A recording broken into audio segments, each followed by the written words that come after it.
স্বপ্ন ছিল প্রবাসে গিয়ে ঘুরবে ভাগ্যের চাকা, ঘুচবে দারিদ্রতা।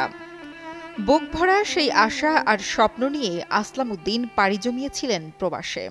কিন্তু কে জানত সেই স্বপ্ন দুঃস্বপ্ন হয়েই ধরা দেবে। দালালের খপ্পরে পড়ে নিমেষেই সব হারিয়ে এখন নিঃস্ব প্রবাস ফেরত আসলাম উদ্দিন। মালয়েশিয়া প্রশাসনের কাছে আটক হওয়ার পর দীর্ঘ ৭ মাস কারাবরণ শেষে আসলাম উদ্দিনকে মালয়েশিয়া পুলিশ বাংলাদেশে পাঠিয়েছে। যা জমি ছিল বেচা কেনা করে লোন নিয়ে আমরা ভিয়েতনামে যাই বৈধভাবে। হইতেন নিয়ে যাওয়ার পরে দালাল হচ্ছে অবৈধভাবে আমার কম্পিউটার নিয়ে যায়, আমরা বুঝতে পারি নাই। কম্পিউটার নিয়ে যায় মনে হয় আমার ঘরে একটা তুলে আমাদের খাওয়ার নাই দেওয়ার, আমরা কলি পরেই হয়তো কাজকর্ম দেন, খালি কয় যে আবার কয় বাংলাদেশ থেকে টাকা নিয়ে। আমি কত টাকা আনবো, বলে আবার 50,000 টাকা নিয়ে আসো। আমি আমার মারি ফেলা দিল 50,000 টাকা সম্ভব না দেওয়া। আমি যে আপনি টাকা যদিও বা লাগে আমার কর্ম দেন, আস্তে আস্তে বেতন দিন কাটিয়ে নেবেন। কথা হবে না, লগত টাকা নিয়ে আসতে হবে তাইকা। এইভাবে হচ্ছে আমার আবার জুলুম করে। পানি নাই, কোনো খাবার নাই, 4 দিন পর একদিন খাবার দিব। এইভাবে কি মানুষের জীবন যাইব? এইভাবে আমার আবার অত্যাচার। আমরা কম্বোডিয়া দালাল একটা থাকার পরে মনে হয় 3 দিন 4 দিন খাওয়া নাই, কীভাবে খাবো? বাংলাদেশ থেকে আমরা চিড়িয়ে মুড়েই নিয়ে যায়, এই গুণে খাওয়া দিন যায়, কিন্তু কীভাবে দিন যায় না। খিদের জ্বালা কি করব।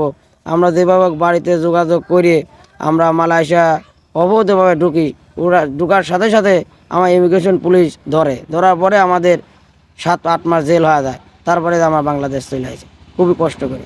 মালয়েশিয়াতে ধরেন যেভাবে পুলিশ অত্যাচার করছে, মার করছে, বাংলাদেশ আসে ধরেন যে কোনোরকম কোনো ভারী ধরনের কাজ কাম করতে পারতেছি না। 2 মেয়ে ও 2 ছেলের জননী রোজিনা খাতুন পরিবারের শেষ সম্বল 1 কাঠা জমি বিক্রি করে ও এনজিও থেকে লোন নিয়ে স্বামীকে পাঠিয়েছিলেন প্রবাসে। আর সেই প্রবাসী কাল হয়ে দাঁড়ালো রোজিনা খাতুনের জীবনে।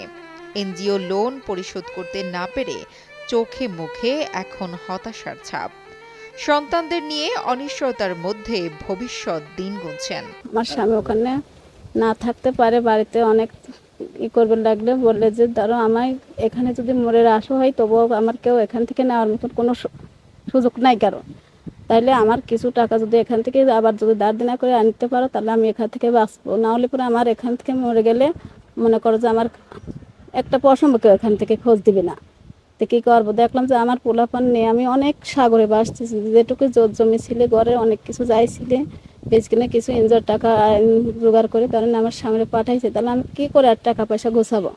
লাস্টে কোনো পারে না করবে পারে, লাস্টে আবার অনেক মানুষের হাতে পায়ে ধরে আবার কিছু টাকা গোছায় আমার স্বামীরা কান্নাকাটি শোনার পরে আমার স্বামীরা ওখান থেকে আর এক মানুষের ধরে তারপর আমার স্বামীর ওখান থেকে জাহামার তো পার করাইছে, তাহামার থেকে আমার স্বামী আসে মানে পুলিশের ইয়েতে ধরা খাইছে। ধরা খাওয়ার পরে আমার স্বামীর একবারে 7 মাস কোনো ধরেন যে কোনো খোঁজ খবর একবার নিখোঁজ। আমি তোরে বেটা বেটি নিয়েও চলতে পারিনি, এখনও ধরেন মনে করেন দালালের সাথেও যোগাযোগ করতে পারিনি, দালালের বাচ্চায় ধরবে পারিনি। অন্য মানুষের ছোট বাচ্চা আল্লাহ দিয়েছিল, সেই বাচ্চাটা নিয়ে মানে পরের বাড়ি কাজ করতে যাই, কাজ করে আবার বাড়িতে আসি। আমি বাড়িতে এনজয় করে যেসব টাকা পয়সা নিয়ে গেছি উনিরা এসে আমার বাড়িতে অনেক বকাবাজি আর অনেক কান্নাকাটি করায়। আমি আর বাড়িতে ঠিক মতন বসে না, ঠিক মতন পেটেও ভাত থাকে না, চোখে ঘুম থাকে না, অনেক কষ্ট আমি এই 7 মাস নিয়েছি। এক ছোটো বাচ্চা নিয়ে মানে বাচ্চা যে এখনও একটা দোকানপাট দেখে তখন আমার কানে আব্বু আম্মু আমার খাবার জিনিস দাও, আমি তখনই চোখের পানি ফেলাই যে আমি কীভাবে আমি তোমার খাবার জিনিস দেবো, মেয়ে মানুষ। সমাজের বিত্তশালীদের অসহায় এই পরিবারগুলোর পাশে দাঁড়ানোর আহ্বান এলাকাবাসীর।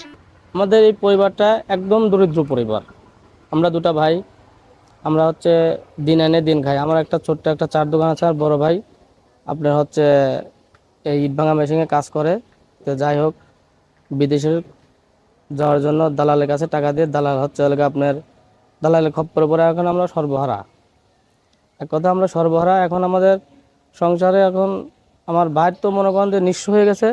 যে দালাল এমন একটা কাজ করছে, মানুষের একেবারে মনে করেন যে আমাদের গোটা পরিবারটাই ধ্বংস করে দেয় দালাল।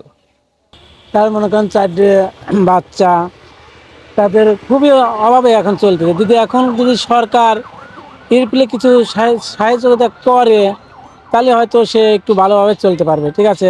এদিকে জনশক্তি কর্মসংস্থান পাবনা অফিসের সহকারী পরিচালক মোখলেসুর রহমান জানান, তদন্ত সাপেক্ষে আইন অনুযায়ী ব্যবস্থা নেওয়া হবে। এখন যে ক্ষতিগ্রস্ত যে পরিবার, ওনাদের পরিবারের কাউকে আসতে বললেন আমাদের কাছে, আসলে আমাদের এখানে অভিযোগের ফর্ম আছে, আমরা ফর্মে লিখিত আবেদন করুক, অভিযোগ করুক। আমরা এটা দেখবো যে আসলে কোন এজেন্সি এটা করছে। হ্যাঁ, এটা এই যে ওনাকে পাঠাইছে অবৈধভাবে, এর জন্য দায়ী কোন এজেন্সি, আমরা এজেন্সির বিরুদ্ধে নোটিশ ইস্যু করবো এবং আমরা বিচারের আওতায় আনবো। না, এটা আসলে এটা বিচারিক প্রক্রিয়া, এটা আসলে দেখতে হবে যে আসলে এজেন্সিটা কতটুকু দায়ী। হ্যাঁ, এটা এইটা দেখার পরেই শুধু আমরা একটা ব্যবস্থা নিই, আর্থিকভাবে একটা ব্যবস্থা নিই। হয়তো এজেন্সিকে আমরা জরিমানা করতে পারবো যে আপনার জন্য এই জিনিসটা ক্ষতিগ্রস্ত হয়েছে। নিজ দেশে তেমন কর্মসংস্থান না হওয়ায় পরিবার চালানোর জন্য প্রবাসে পাড়ি দেন অসংখ্য মানুষ। একটু ভালো থাকার স্বপ্নে এসব মানুষ বুকে পাথর বেঁধে ছেড়ে যান পরিবারের সদস্যদের। অপরিচিত শহরের এই যাত্রা বেশিরভাগ মানুষের জন্যই বেদনাদায়ক। কখনো স্বজাতি, কখনো ভিনদেশীর রোষানলে পড়ে জীবন হয়ে পড়ে আরো অসহায়, আরো করুণ। কেউ খরচ কমাতে কিংবা অজ্ঞতার কারণে শিকার হন প্রতারণার, যার কারণে ভাগ্য পরিবর্তনের অনেক সম্ভাবনা থাকার পরেও নিরুপায় হয়েই ফিরে আসেন গন্তব্যে। মোহাম্মদ রাজীব জোয়ারদারের তথ্য ও ভিডিওতে ডেস্ক রিপোর্ট, কালের কণ্ঠ।